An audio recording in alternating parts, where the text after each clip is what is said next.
here. Firstly, Senator, nice to see you. Nice to see you, Minister.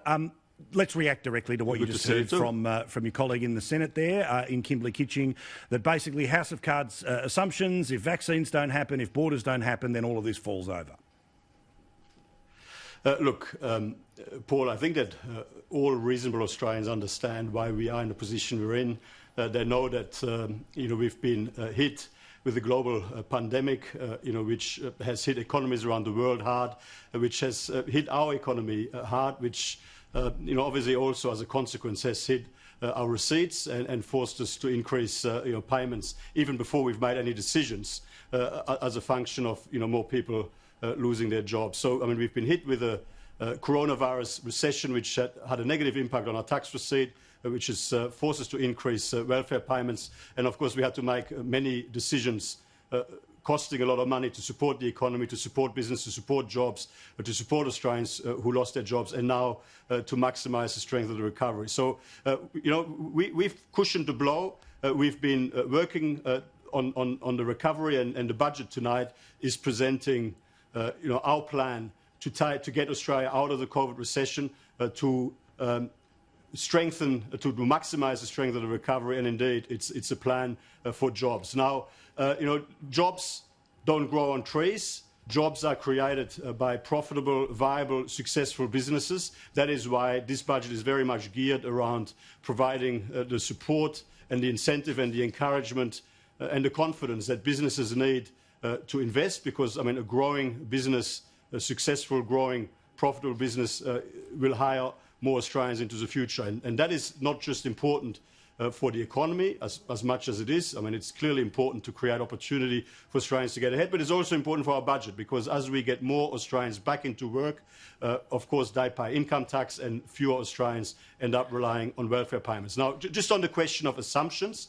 every budget has assumptions. I mean, budget estimates are estimates, they're not actuals. And in the year that we've just gone through, it's been a rapidly evolving situation. There is more than your average level of uncertainty. So you've got to make judgments on your estimates based on the best available information and advice. That's what we've done. And you know what else we've done? We've put those assumptions in lights into the budget so that everybody can see what they are. Now, we've received advice that it is, the most realistic advice we've received is that it is likely that we will have a COVID vaccine available for mass distribution in Australia by the end of 2021, and that is what is reflected in the budget. Now, who knows? I mean, if it's sooner, we will have a positive change. If it's later, we'll have to book a negative change. I mean, that always happens between budgets and budget updates. That is why we have updates, because you don't have perfect information. You can only ever act on the best available information. And as better information becomes available, you improve your estimates until you get to the actual outcome in the end. All right. Now, what is your advice to the 11 million people who are going to get a tax cut about what they should do with that extra money? Let me tell you, I mean, I'm really proud that more than 11 million working Australians will end up with more money in their pocket, more of their own hard-earned money in their pocket. And I'm the government. It is not for me to decide what they do with that money. I suspect that many of them will spend it. And that is great, and that will be good for aggregate demand in the economy. It will help us strengthen the economy. But there's nothing wrong with people choosing to save that money either. I mean, I hear some of those very strange arguments which seem to imply that there's a problem when people choose with their own money to put some of it away for a rainy day. Because you know what, in the end, if an individual Australian decides based on their own circumstances that it is in their interest to put some money aside, that improves their financial position and their sense of financial security for the future. That in itself will help to boost confidence and boost growth and opportunity over time. So, in the end, this is more money in workers' pockets. We expect it to boost aggregate demand and be good for the economy. But whatever individual Australians decide to do with their own money, that is entirely a matter for them. All right. Now, I'm going to put something up on the screen. Might look like an awful lot of numbers to people, but I'm going to read it through because I know you don't have return vision there, which is about the income for the government over the next few years, OK? Now, total receipts in income, actual from 1920 was 469 billion. It falls this year to 463 billion. It falls next year to 451 billion before going back up and up. Now, it would be off this budget that you expect company tax to go backwards twice before it goes forward, but the GST keeps going forward. So put simply, do you expect that companies get weaker in the next couple of years, but the economy is okay because more people spend the money they are getting?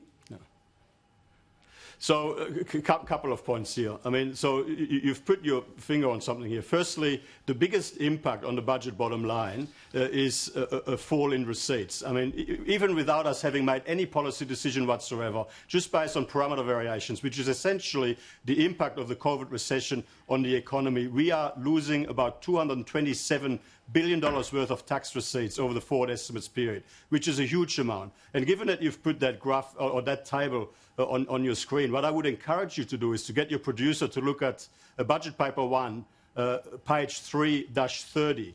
What that shows is the payment trajectory over the forward estimates period and the medium term. And what you'll be able to see that when it comes to the payments side of the equation, there is an increase, a temporary increase, like a little mountain, and then the payment trajectory goes back to what it was expected to be pretty well in the 2019-20 mid-year economic and fiscal outlook. That is before the crisis. So we have not baked in structural payment burdens into this budget. We're providing temporary targeted support on the payment side, but the economy will now, over the entire forward estimates and medium-term period, will be smaller than it was expected to be before this crisis. Even though the economy is expected to grow again, it will be growing, it will continue to be a smaller economy than it otherwise would have been, which means that the revenue side of the equation is going to be less